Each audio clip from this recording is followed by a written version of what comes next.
నమస్తే అన్న, మీ పేరు?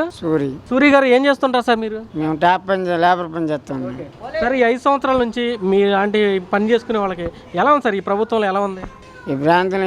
ఇప్పుడు ప్రస్తుతానికి 500, 600, 700 వస్తున్నాయి. అందులోనే సగం అటే పోతుంది. మరి పిల్లలతో ఎలా పోషించుకోవాలి, ఎలా ఉండాలి, అది కూడా రోడ్డు మీద తాగినా కూడా పోలీసులు పట్టుకుంటారు. అది బోర్లు తాగామంటే ఎక్కువ తీసుకున్నారు. మరి ఇంట్లో తాగితే పిల్లలు ఏముంటుంది? మరి అలాగని ఎలా ఉంటుంది? కూలీలు తక్కువ, కొంచెం అటు ఇటుగా ఉంటుంది. అది ముందుకు డబ్బులు కావాలంటే పనులు ఉండాలి. ఈ ప్రభుత్వంలో పనులు ఉన్నాయి, అసలు ఇసుక ఉందా మీకు? ఒక్కోసారి రేటు, ఒక్కోసారి ఓనర్లు ఎక్కువగా రేటు మీద కొనుక్కొని తెచ్చుకొని పని పెడుతుంటారు. రేటు ఎంతైనా మనకు అనవసరం. పని చూపిస్తున్నాడు లేబర్కి, మైతులకి, అందరికీ ఎక్కువ రేటు మీద కొంటున్నారు. అదే మా చిన్న వాళ్ళు అయితే మన లేబర్ లాంటి వాళ్ళు అయితే కొనుక్కొని బిల్లింగ్ కట్టలేరు. అది కానీ మళ్ళీ ఎంత పెట్టుబడి పెట్టాలి? తర్వాత ఏముంది, మళ్ళీ ఆ పొదుపులని ఏది అంటారు చూడు, నూనెలు గీళ్ళు అని అది పెడతారు కదా, అది అలాగని వస్తూ ఉంటాయి. కానీ ఈ సరుకులు, ఈ రేట్లు ఇవన్నీ ఎలా ఉన్నాయి అన్న? మీరు ఇప్పుడు ఎలా కొంటున్నారు రేట్లు అన్నీ? రేట్లు అంటే ఇప్పుడు ఎంత గ్యాస్ బండ్ ఏమో 1100, 1250, 12 పెట్టారు బోర్డు. మరి ఇందులోనే ఇలాగా సరేలని చెప్పి ఇప్పుడు బియ్యం కట్ట ఎంత 1250, 1300, 1500 పడుతుంది. ఆ కోట బియ్యం అది సరిగ్గా లేవు. అవి ఏమో వేరే వాళ్ళకి ఏదైనా ఏదైనా చేయటమే. మళ్ళీ మనకి ఇప్పుడు మా కాలు నొప్పులు ఏంటి, ఆ మందు గవర్నమెంట్ మందు, ఆ వల్ల కాలు పీకులు పరంజి ఎక్కలేకపోతున్నాము. అది కూడా తీసి ఒక పక్కన పెట్టాము. అందుకని మంచి క్వాలిటీ బియ్యం వాడుకుంటున్నాం, తింటున్నాం. ఏదో ఉన్న దాంట్లో చదువుకుంటున్నాం అంతే. అంటే మీకు వచ్చే దానిలోనే సగం పైగా గవర్నమెంటే తీసేసుకుంటుంది ఈ రూపంలో. అంతే. Thank you sir. నమస్తే సార్, మీ పేరండి? కోటిరాజు గారు ఏం చేస్తుంటారు సార్ మీరు?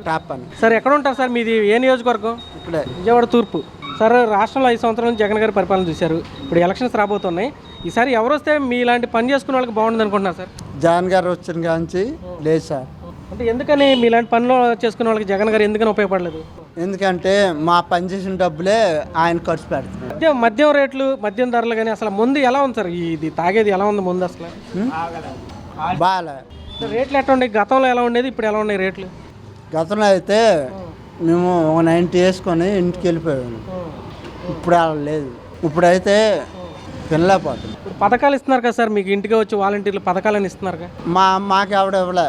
అయితే మీకు పథకాలు కూడా రాలేదు అసలు ఏమి? రాలే. ఈ ప్రభుత్వంలో అయితే మీకేం ఉపయోగం లేదు. లేదు సార్, పనులన్నా ఉంటున్నాయి కరెక్ట్గా? మీకు పని చేసుకుంటున్నారు కదా, పనులన్నా దొరుకుతున్నాయా? మేము ఎవరు పిలిస్తే అడగా వెళ్ళాలి. ఎవరు పిలిస్తే అలా వెళ్ళాలి. ఎందుకని నచ్చలేదు ఈ ప్రభుత్వం? ఎందుకని నచ్చలే మీకు?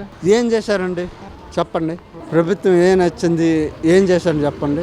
అమ్మల వాళ్ళు ఈ ఇటు చూడండి, కాళ్ళకి ఇవ్వండి పెన్షను. వీళ్ళకి ఎందుకు ఇవ్వాలి? ఆటో డ్రైవర్లకి ఎందుకు ఇవ్వాలి? దేనికి ఇవ్వాలి? ఆటో డ్రైవర్లకి ఎందుకు ఇవ్వాలి? ఎవరికైనా ఎందుకు ఇవ్వాలి? టాప్ పని చిన్నప్పుడు ఇగో పుట్టి పెరిగి నుంచి ఇక్కడే పని చేస్తున్నా, వాళ్ళకెందుకు ఏం లేదు చెప్పండి. అయితే మీకు ఈ చేత్తో ఇచ్చి ఈ చేత్తో వేరే చేత్తో తీసేసుకుంటున్నాడు జగన్మోహన్ రెడ్డి. అవునండి. ఆరోగ్యం ఎట్లా ఉంటుంది మీది? చచ్చిపోతాం. జనమంతా తాగినా చచ్చిపోతాం. తాగమనంటే తాగమల్ల మనం తాగి ఇది చేస్తాం. కాకపోతే ఇంతకుముందు ఎలా ఉండేది మనకి అసలు తెలుగుదేశం ప్రభుత్వంలో రాజ్యాలాగా ఉండేవారు. రాజ్యాలాగా ఉండేవారు. సరే సార్, థ్యాంక్ యూ అండి.